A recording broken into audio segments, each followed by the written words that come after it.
chers compatriotes, à l'aube d'une nouvelle année, je vous souhaite à chacun de vous une bonne et heureuse année 2024. Qui dit année nouvelle, dit résolution personnelle.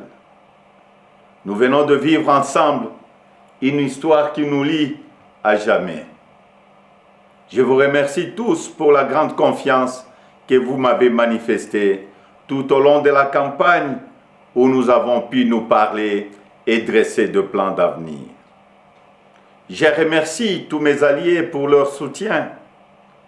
Je vous remercie tous pour le vote massif que vous m'avez accordé. Au cours de nos rencontres, j'ai constaté que nous voulions tous un avenir meilleur pour nos familles, nos enfants. La sécurité pour tous, la santé, les écoles, l'eau, l'électricité, de routes, de ponts, de bacs, de l'emploi, le salaire décent, un logement. Toutes ces choses simples qui devraient faire la dignité de tout Congolais, nous en rêvons. Je n'ai pas oublié les espoirs que vous avez placés en moi. Je n'ai pas oublié non plus vos exigences sur la qualité de celui qui doit gouverner notre pays. Vous me l'avez clairement exprimé.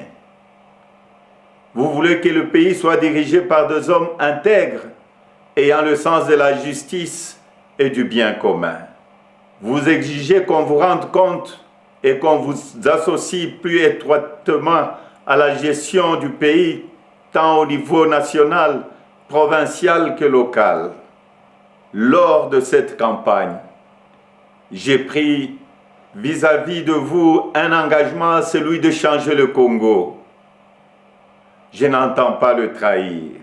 Depuis le braquage électoral du 20 décembre, dont nous sommes tous victimes, nous vivons une énième usurpation de notre souveraineté. De partout, j'entends monter des cris d'indignation, des cris de contestation, des cris de colère, des cris d'exaspération. Au mépris de l'expression populaire, un régime issu de la fraude, de la tricherie et du fait accompli veut s'imposer à nous. Il n'en sera jamais question, absolument jamais.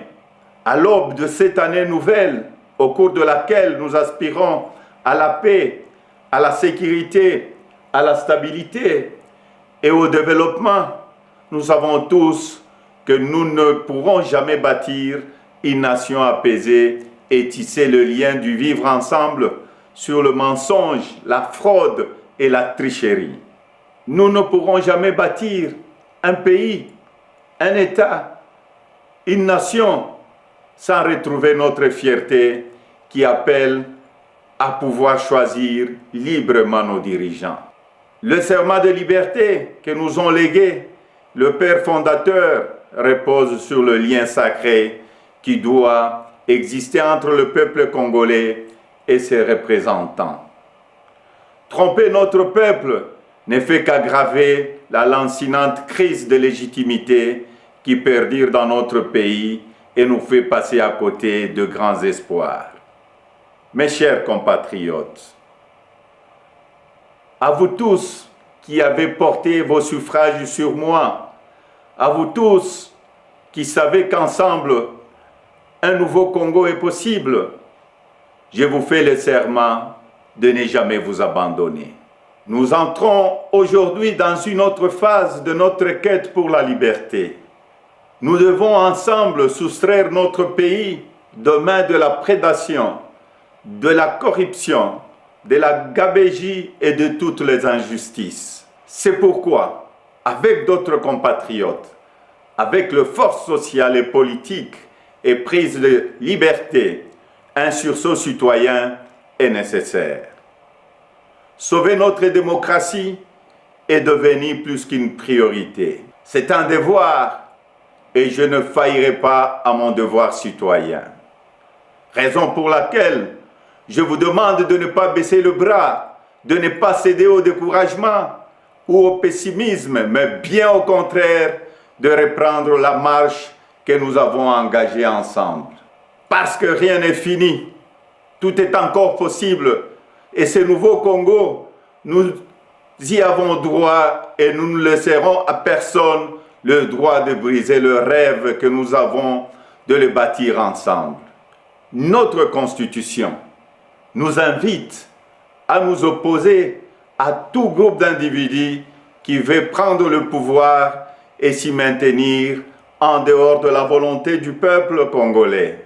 Pour notre dignité et l'avenir de nos enfants, nous sommes tenus de souscrire à tout le moyen qu'elle met à notre disposition pour refuser la fraude et l'installation de la dictature.